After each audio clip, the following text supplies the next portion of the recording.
दोस्तों का ढाबा। आयुष का परिवार आगरा में रहता था। एक दिन आयुष के पापा सतीश घर लौटे तो उन्होंने बताया कि अगले महीने पूरे परिवार को भाई की शादी में गांव जाना है। आयुष की मम्मी गांव जाने से मना करने लगी। उस सड़े हुए गांव में मैं बिल्कुल नहीं जाऊंगी। एक तो इतना दूर है, ऊपर से कोई सवारी भी नहीं मिलती। उस गांव में तो लाइट भी नहीं है। अब गांव का एरिया पहले जैसा नहीं रहा, रोड पड़ गया है वहाँ पर। मैं अपने दोस्तों से कार मांग लूंगा, उसी से चलेंगे। चलो ना मम्मी, बहुत मजा आएगा। वैसे भी कई दिनों से कहीं घूमने नहीं गए हैं। ठीक है चलेंगे, लेकिन वहाँ कार से पहुँचने में भी 20 घंटे से ज्यादा का टाइम लगता है। इसलिए खाना घर से बना कर ले जाना पड़ता है। खाना तुम्हारे पापा ही बनाएंगे। उसकी जरूरत नहीं पड़ेगी, क्योंकि मैंने सुना है कि अब वहाँ सड़क पर कई ढाबे खुल गए हैं। शादी से 2 दिन पहले आयुष, सतीश और रेखा कार से गांव की तरफ निकल पड़े। चलते चलते उन्हें रात हो गई। सड़क पर घोर अंधेरा और साए साए करता सन्नाटा था। पापा, ये रास्ता तो बहुत वीरान है। डर के मारे मुझे तो सुसु आ रही है। सतीश ने कार रोक दी। क्या हुआ पापा, कार क्यों रोकी? तुम्ही ने तो कहा कि तुम्हें सुसु आ रही है। जाओ पहले सुसु करके आओ। मैं इतने अंधेरे में बाहर नहीं जाऊंगा। पेशाब रोकना अच्छी बात नहीं होती।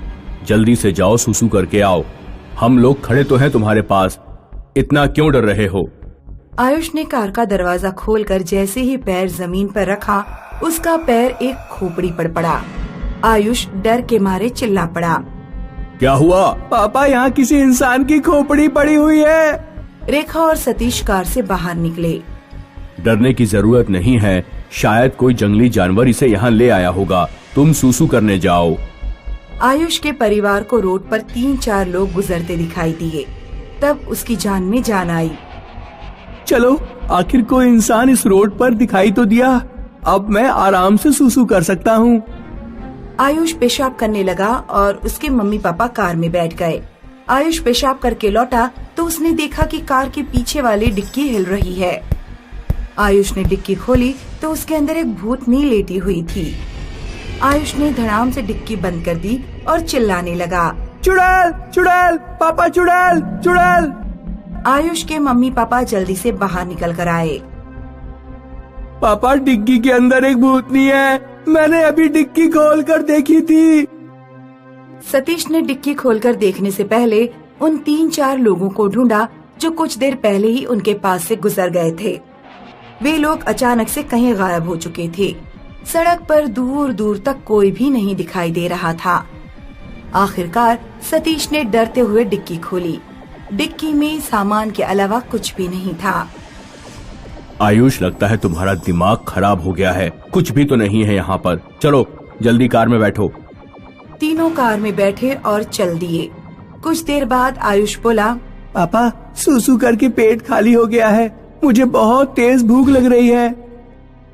सतीश, तुम तो कह रहे थे कि यहाँ रोड पर बहुत सारे ढाबे मिलेंगे। अब बताओ, मुझे कहीं भी कोई ढाबा नहीं दिख रहा है। मैंने पहले ही कहा था कि हमें यहाँ नहीं आना चाहिए। कुछ देर चलते रहने के बाद सतीश को एक ढाबा दिखाई दिया। मैंने कहा था ना कि यहाँ ढाबा है। चलो ढाबे के अंदर चलते हैं और भरपेट खाना खाते हैं। तीनों जब ढाबे के अंदर गए तो उन्हें ढाबे में 3 लोग दिखाई दिए। 2 अधेड़ उम्र के आदमी और औरत और एक जवान लड़की। लड़की के हाथ में एक हंसिया था। वो आयुष के पास आकर बोली, कहिए क्या खाएंगे? जो भी ताजा हो वो ले आओ। लड़की जब पलट कर गई तो तीनों ने देखा कि लड़की के बालों में 2 कटे हुए सर लटके हुए हैं और लड़की के पैर भी उल्टे हैं। आयुष, सतीश और रेखा का मुंह सूख गया। रेखा ने सतीश के कान में कुछ कहा। सतीश पानी का जग लेने के बहाने उस कमरे की तरफ गया जहां खाना बन रहा था। सतीश ने देखा कि अधेड़ आदमी एक भगोने से 2-3 कटे हुए सिर निकालकर कढ़ाई में गर्म करने के लिए डाल रहा है। उस आदमी के पैर भी उल्टे थे। सतीश ने रेखा के पास आकर धीरे से कहा, यहाँ कुछ गड़बड़ तो जरूर है। हमें यहाँ से निकल लेना चाहिए। तीनों चुपचाप दबे पांव गेट की तरफ बढ़ने लगे, लेकिन तभी वो हंसिए वाली लड़की तेजी से चलती हुई आई और उसने ढाबे का दरवाजा बंद कर दिया। बिना खाना खाए मैं किसी को नहीं जाने देती। हमें लेट हो रहे, हम लेट हो रहे हैं, हमें जाने दो। लड़की हंसिया उठाकर बोली, चुपचाप बैठ जाओ और खाना खाकर जाओ। सतीश के परिवार के पास अब और कोई चारा नहीं था। वे लोग टेबल के पास बैठ गए। कुछ देर में एक आदमी शानदार खाना लेकर आया, जिसमें पनीर की सब्जी, रोटी, आलू और भी कई चीजें थीं। आदमी जब खाना रखकर चला गया तो सतीश ने देखा कि लड़की उनके पास अकेली खड़ी है। सतीश ने एक झटके से लड़की के हाथ से हंसिया छीना और उसकी गर्दन काट डाली। भागो यहाँ से! तीनों लोग ढाबे के बाहर भागे। उधर कमरे से आदमी और औरत भयानक तरह से चीखते हुए उन तीनों के पीछे गए। आदमी और औरत के चेहरे भयानक हो गए थे। सतीश का परिवार कार में बैठ गया और सतीश ने कार स्टार्ट कर दी, लेकिन पीछे भूत और भूतनी ने उनकी कार पकड़ रखी थी। सतीश ने बहुत कोशिश की, लेकिन कार आगे ही नहीं बढ़ पा रही थी। आखिरकार उसने बैक गियर डाला और कार तेजी से पीछे की ओर चला दी। आदमी और औरत कार से बिल्कुल कुचल गए। फिर सतीश ने तेजी से कार आगे बढ़ा दी और वो दिन होने तक नहीं रुका। सतीश ने गांव पहुंचकर सारी बात अपने भाई को बताई। अच्छा हुआ तुम्हारे परिवार को कोई नुकसान नहीं पहुंचा।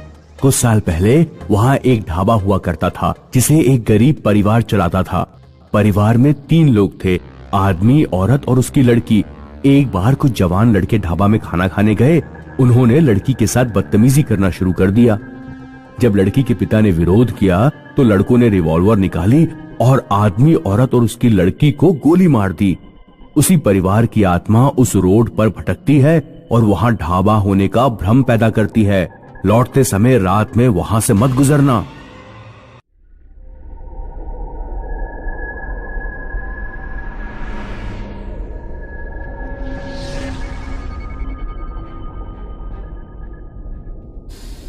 सिर्फ शाम के 7:30 बज रहे हैं और कितना अंधेरा हो गया।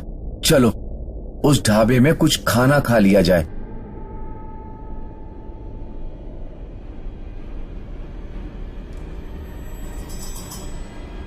कुछ खाना है तो अंदर आ जाओ।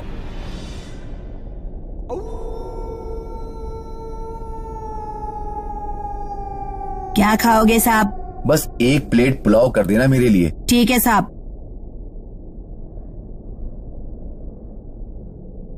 वाह, पुलाव तो बढ़िया है। यहाँ सब कुछ बढ़िया ही मिलता है, सब ताजा ताजा।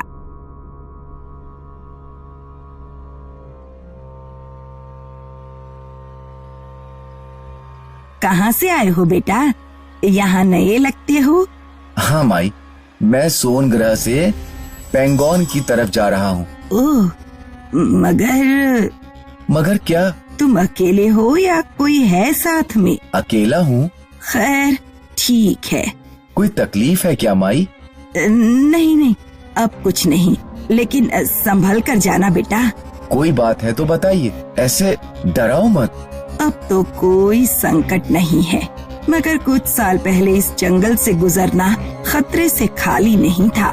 मतलब? यहाँ से जो भी गुजरता, खासकर तुम जैसे जवान खूबसूरत मर्द, वो जिंदा नहीं बचते थे। ये क्या कह रही हो? तुम्हें नहीं पता, इस जंगल में वो रहती थी। कौन? वही लाल कपड़ों वाली चुड़ैल। ये क्या बकवास है? तुम्हें विश्वास नहीं हो रहा तो फिर सुनो। वो कौन थी, कहाँ से आई थी, क्या चाहती थी, किसी को नहीं पता था। किसी ने उसे देखा भी नहीं था, लेकिन कहते हैं कि वो एक चुड़ैल थी। उसके पैर उल्टे थे और वो जंगल में छिप कर रहती थी। जब कोई जवान मर्द इस जंगल से अकेले गुजरता, तब वो बाहर निकलती, एक बहुत ही खूबसूरत औरत के रूप में। वो बेचारा मर्द उस औरत के झांसे में आ जाता। वो उस मर्द को ललचाकर इन झाड़ियों में ले जाता और वहाँ वो अपने असली रूप में आ जाती। कहते हैं बहुत ही भयानक था वो रूप। लाल लाल आँखें, चमड़े जैसी खाल, रस्सियों जितने जाड़े बाल, और वो एक ऐसी दहाड़ निकालती थी कि वो बेचारा आदमी बेहोश ही हो जाता और फिर वो उसका खून पीकर उसे मार डालती। वाह माई, कहानी तो बड़ी अच्छी है, मगर मैं डरने वाला नहीं। पागल हो तुम? खैर, अब डरने की कोई वजह भी नहीं है। वो क्यों? क्योंकि वो चुड़ैल अब नहीं है। क्या हुआ उसे? मैंने उस चुड़ैल को खत्म कर दिया। आपने? कैसे? जाने दो, तुम यकीन नहीं करोगे बेटा। अरे बताइए तो माई। ठीक है। एक दिन इसी ढाबे में एक पीर बाबा आए थे। उसके पास था एक जादुई पिंजरा। उनके पास खाने के पैसे नहीं थे, तो जाते वक्त वो ये पिंजरा मुझे दे गए और बोले, माई, तुमने हमारी सेवा की, हमारी दावत कराई, पर हमारे पास तुम्हें देने के पैसे नहीं हैं। मगर ये जादुई पिंजरा रख लो। इसमें तुम जिसे चाहो बंदी बनाकर रख सकती हो, फिर वो किसी भी आकार का क्यों ना हो। चाहो तो एक हाथी को भी चूहा बनाकर इसमें कैद कर सकती हो। फिर क्या था, मैं वही पिंजरा लेकर जंगल में गई और उस मनहूस चुड़ैल को ढूंढ निकाला। उसके सामने मैंने पिंजरे का दरवाजा खोल दिया और वो चुड़ैल एक पत्ते की तरह कांपती हुई एक चिड़िया जितनी छोटी बन गई और इस पिंजरे में घुस गई। मतलब उस ढके हुए पिंजरे में चुड़ैल है? हाँ बिल्कुल। वो तो हिल रहा है। क्यों नहीं, उसमें चुड़ैल जो कैद है। ठीक है, तुम खाना खा लो, मैं जरा गाय को चारा देकर आती हूँ। और डरो नहीं, वो चुड़ैल पूरी तरह से कैद है वहाँ अंदर। ओह, उसमें सच में कुछ है। कहीं वो बुढ़िया सच तो नहीं बोल रही?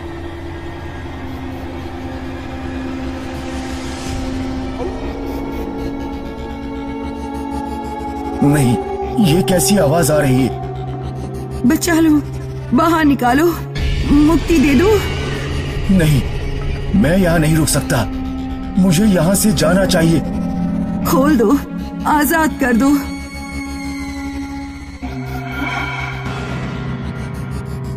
एक बार देख लेना चाहिए।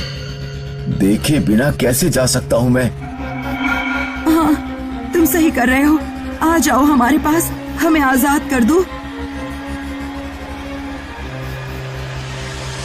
ये क्या है? हमें बचा लो, दरवाजा खोल दो। तुम चुड़ैल नहीं हो? तुम कौन हो? हम वो सब लोग हैं जिसे चुड़ैल ने खून पीकर इस पिंजरे में कैद कर रखा है। वो हर रात आती है और हमारा खून पी जाती है। आप जल्दी हमें यहाँ से निकाल लो। पता नहीं, लेकिन सोचो मत, हमारे पास वक्त नहीं है। खोल दो पिंजरे का दरवाजा।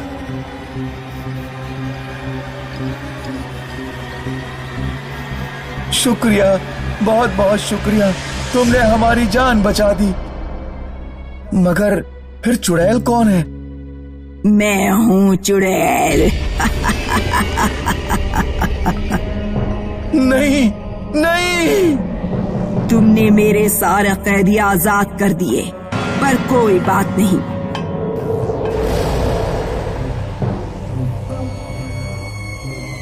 तुम जो हो, खट्टे कट्टे तंदुरुस्त, अब से तुम ही मेरा नाश्ता होगे और तुम ही मेरे रात का खाना।